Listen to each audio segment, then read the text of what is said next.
Hello, ma'am. This one attacked the store. Send somebody. Okay, the Cleveland Market? They stolen all the money. They shoot, I think. They shoot him. They shot at you? Yeah. Please Bring the ambulance to that location. send the ambulance.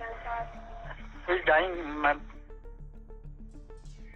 Police rushed to the scene and found the victim in critical condition, lying behind the counter, bleeding heavily.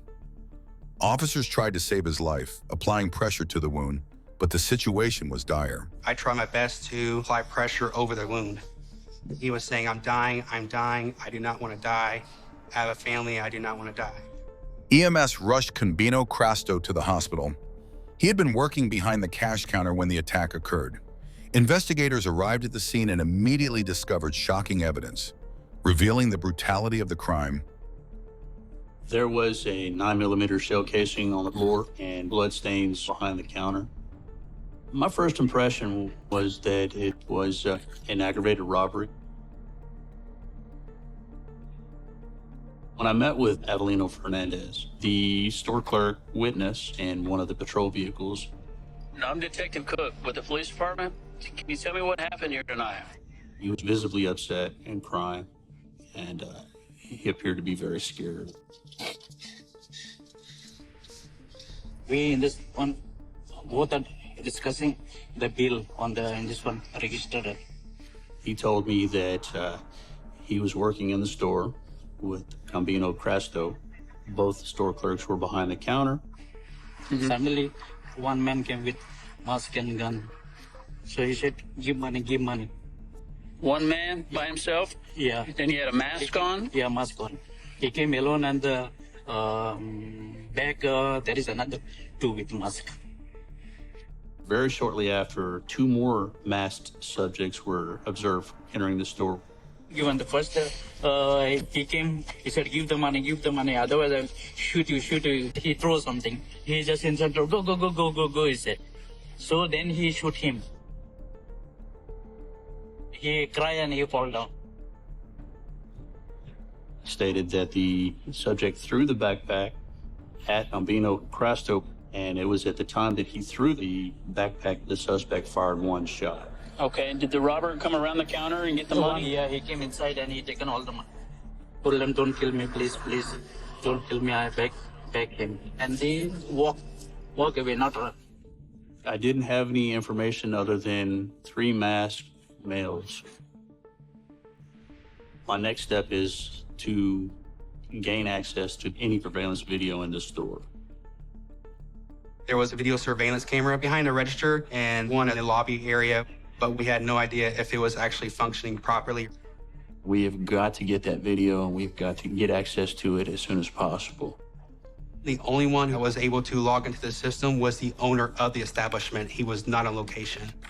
The next step is notify him as quickly as possible and have him en route.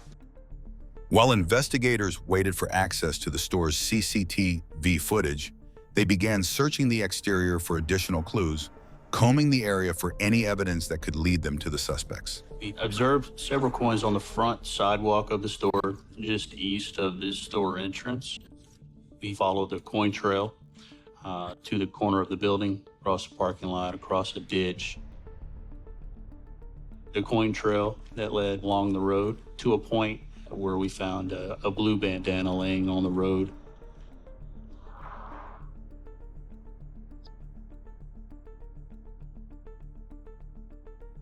That was collected as potential evidence.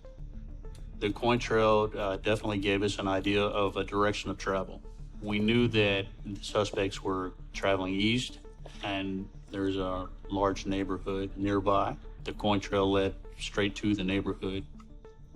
It was important to begin searching that neighborhood for anyone matching the description of the suspects and any potential home surveillance cameras. Investigators finally gained access to the CCTV footage, and what they saw was shocking. We began the search of the archives approximately 5 minutes before the call came in to the police.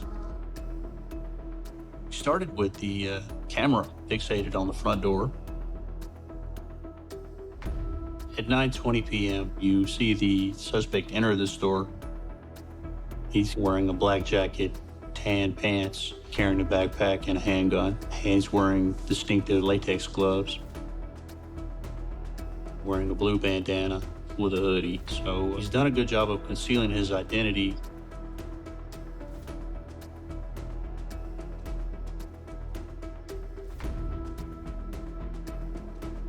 A short time later, the second suspect walks in. He's wearing a gray hoodie, gray pants. He's also wearing a bandana over his face. We located one bandana on the roadway on the north side of the park, so that led us to believe that that bandana had been worn by one of the suspects.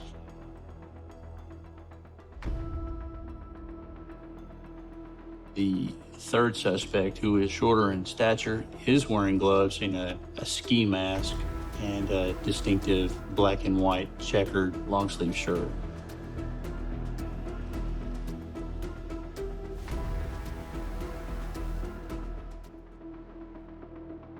The armed suspect has approached the front counter and he's pointing his firearm at Mr. Crasto, and he's tossing a black backpack to Mr. Crasto.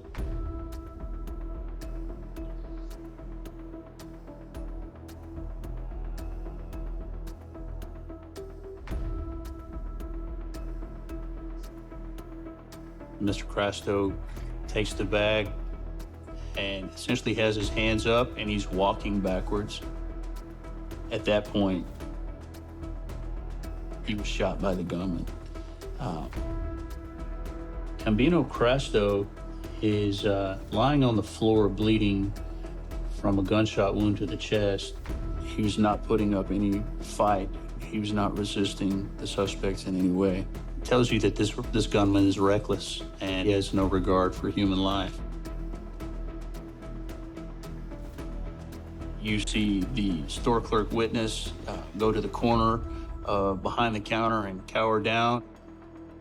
He just witnessed his fellow employee get shot. He's probably in a state of shock.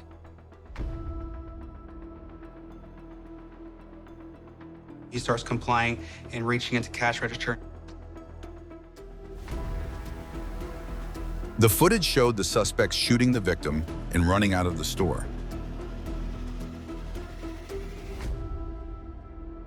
And then running east along the sidewalk, which was consistent with the money trail that we saw. Investigators reviewed the footage again and found several important clues. The suspect is wearing black shoes with distinctive red shoelaces, which are something that stands out. They're different. The gloves, the color of the gloves is distinctive.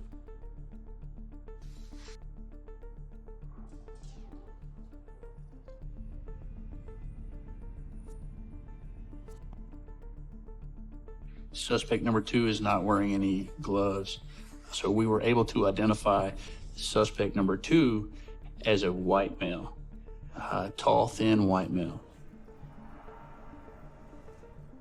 The investigators didn't get solid information from the footage, and then shocking news came that stunned everyone. I was notified Mr. Crasto had passed away at the hospital.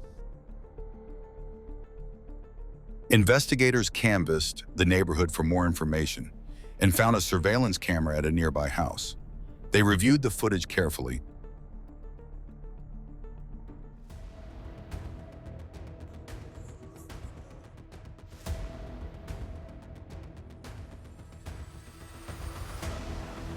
He had located a vehicle passed by that residence approximately 3 minutes after the time of the shooting. The vehicle was a Chevrolet or GMC extended cab pickup, fairly old, but the unique thing about it was the suspension had been lowered and it didn't have aftermarket wheels on it. They were factory wheels. Although it is a black and white video, the way that the street light reflects off of the vehicle, you can tell that it's red in color. That was a unique truck that we could easily look for in the neighborhood. and it puts that particular vehicle in the area at the time of the shooting. So it's definitely a vehicle of interest.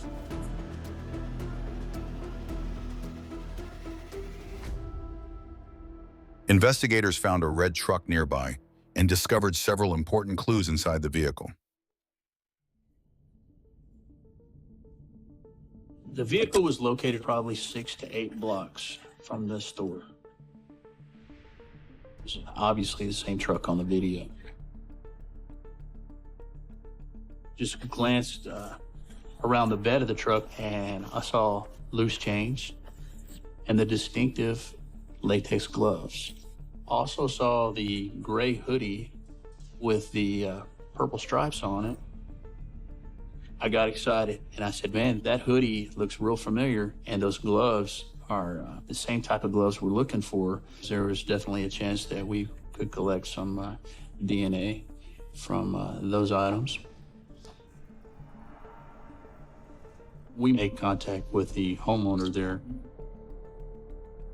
He provided a lot of information. He stated that his wife's cousin, Robert Alvarado, was the owner of the vehicle.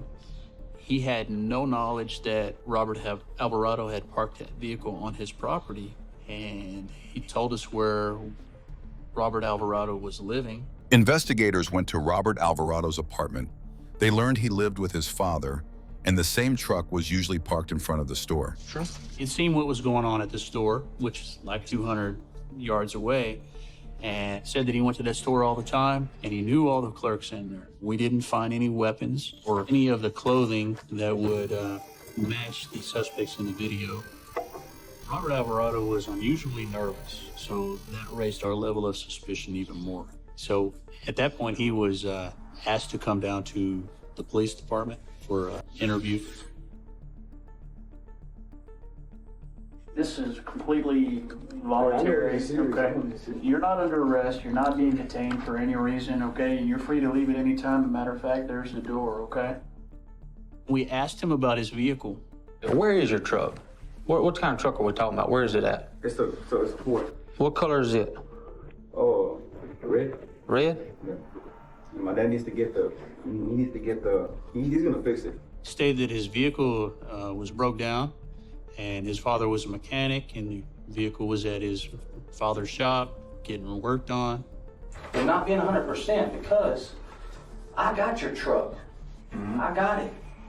Okay? Your truck ain't never been down to your daddy's. It was right No, there. no. Robert Alvarado's father told us Robert Alvarado brought his truck to his mechanic shop, had it fixed, and then picked it up later that day. So it contradicted what Robert Alvarado had told us. Look, I got your pickup on video. Look, you know you and your boys run out of there, and you drop money like a breadcrumb trail all the way out. Like, we found your truck. Okay, we got it. Over there in the neighborhood. There's evidence all in the truck of what went down. Right. And it's in the truck. Yeah. He was confronted with the fact that we'd found the truck on Meadow Street, and then you really begin to see the physical indicators, the sweating and the stuttering. I was not at the store. You even know where at the store, bro. That scene is not me. Believe me, that scene is not me. I don't know what the hell happened in that scene. What do you mean this scene is not you? Where were you? At the trailer. But the trailer's since 7 o'clock. Look, bro. That's the thing, the truck don't make sense. Look, bro. I ain't doing anything. I wasn't even at the store. I was at the house, bro. He denies having any involvement in the shooting at the country market. But that wasn't me, man, for real. Keep telling yourself. The fact that he's lying about where his truck's at, it tells me we're on the right track. Okay. Good luck to you. Not at all. It's not probable cause to arrest him. We still had to put him at the scene. After the investigation, investigators informed Combino Crasto's family about this heartbreaking incident. One of the law enforcement officers called me and told me that there had been a robbery and a murder. And I asked him, I said, was it Vino? And he said, yes. My first thoughts was of his family and his children.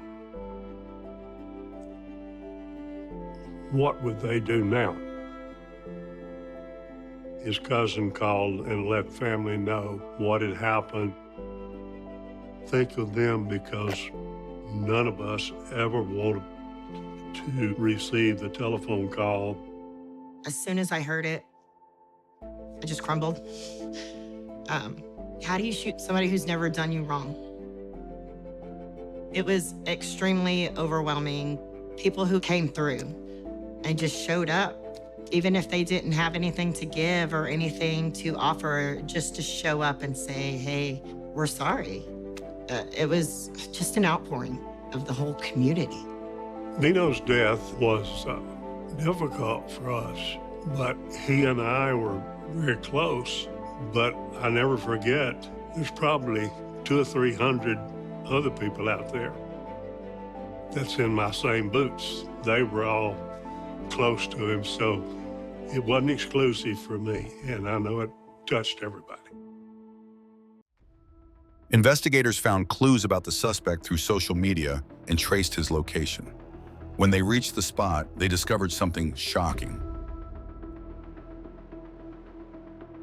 My partner and I drove to Michael Richardson's residence. Michael Richardson was an 18-year-old young man. Wasn't really on the radar of law enforcement.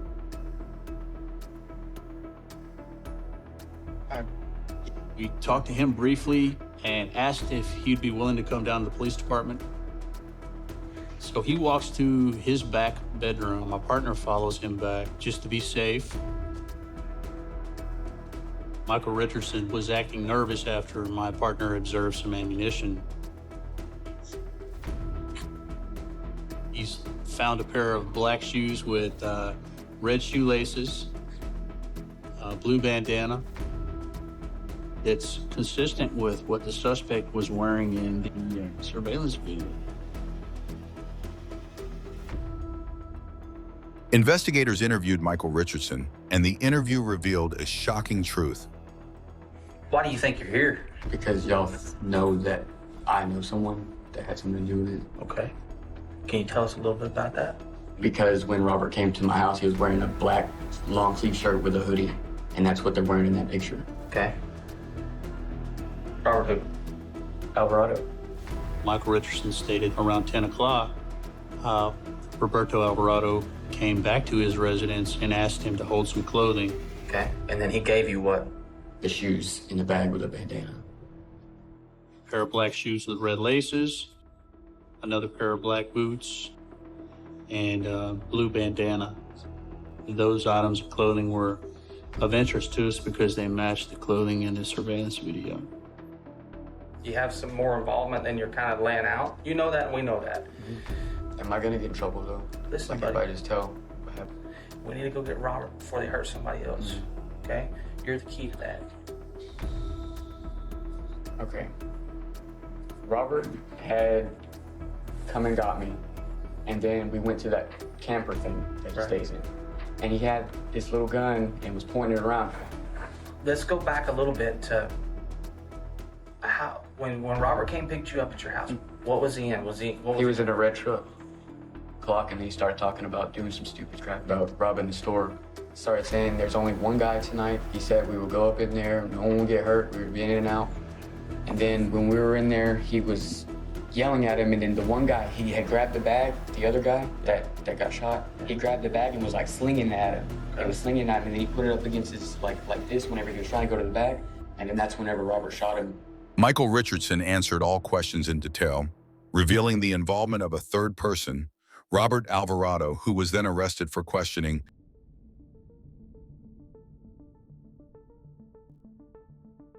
At this point, we have 2 suspects in custody. That led to now concentrating on the third suspect with the gray and white plaid shirt and the black ski mask. We received the name Cole Lincoln and Frank Hernandez as possible actors involved in the incident. Cole Lincoln arrived at the police department with his father. And I then conducted a voluntary interview with Cole Lincoln, along with his parent. I'm investigating a capital murder that occurred at a store here in town. Your name came up in the investigation. You know, there's a lot of finger pointing going on. I want to ask you, did you have any knowledge or any involvement in this robbery? Might as well just straight up. Yes, I was there that night. And you were part of the robbery? Yes. Were you? Yes. What were you wearing? I was wearing a black ski mask. To be honest with you, I wasn't expecting the confession right then, and I don't believe his father was expecting it. You go to Michael's about 8? Yeah. Okay. And Robert's truck is there. As I walk up to the truck, he asks me, he said, "Are you ready?" And I said, "For what?" And he said, we're gonna hit the store. Cole Lincoln went on to explain that a short time later, Frank Hernandez arrived at Michael Richardson's residence. And so then we go to his house. What house did y'all go to? The trailer. Okay. He gave me a shirt, and he gave me gloves, the mask. So what happened then? I mean, who all's at the trailer is what I need to know. Me, Robert, Michael, and Frank. Cole Lincoln went on to tell us that Roberto Alvarado gave him the ride up there to the park where he sat and watched the incident take place, and he then provided him with the transportation to leave the area, leave the scene.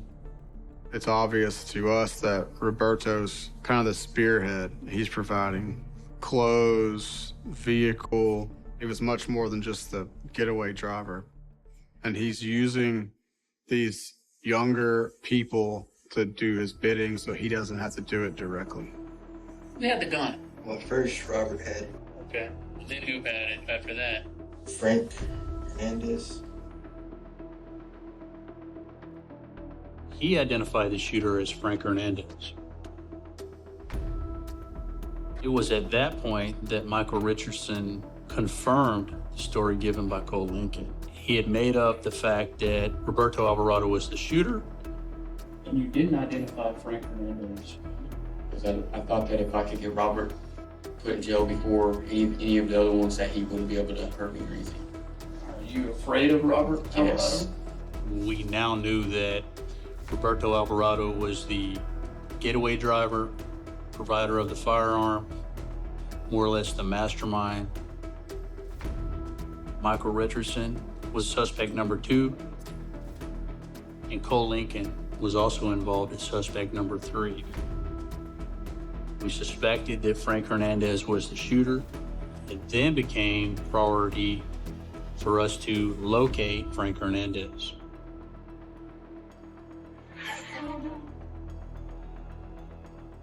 Officers were able to locate Frank Hernandez at his residence. Hernandez was brought to Cleveland Police Department for questioning. Okay, tell me what's going on. Robert, he wanted us to look at it, Okay. What's a lick mean? That robbery. Rob the store to get the money? Yeah. Okay. What happens inside the store? Walk me through the store. You're inside, you got the backpack. You said you put the backpack on the counter. I see the pistol come up. I see it come up. That's when you shot him? Yes or no? I can't hear you. Yes, sir. During the interview with Frank Hernandez, he confessed to his involvement.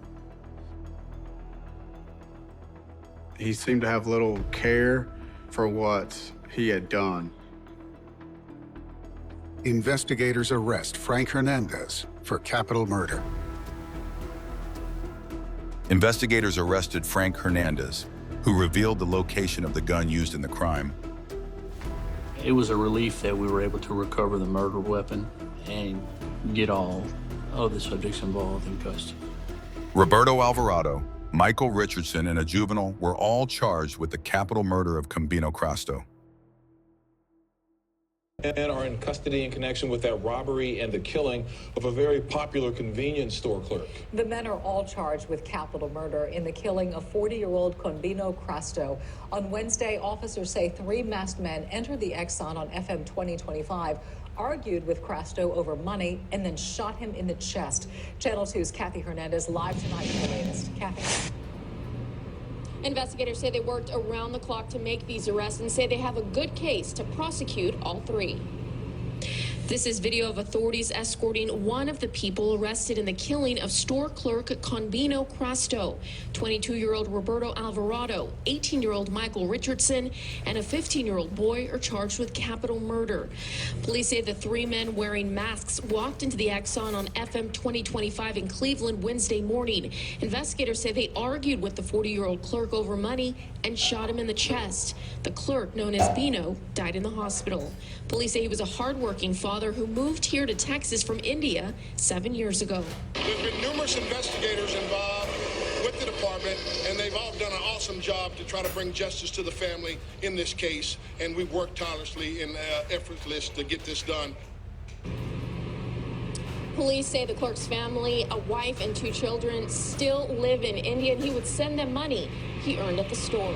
Reporting live, Kathy Hernandez, KPRC, Channel 2 News. Justice was served, but one precious life was lost. Like, comment, and subscribe for more true crime stories that delve deep into the heart of the human experience.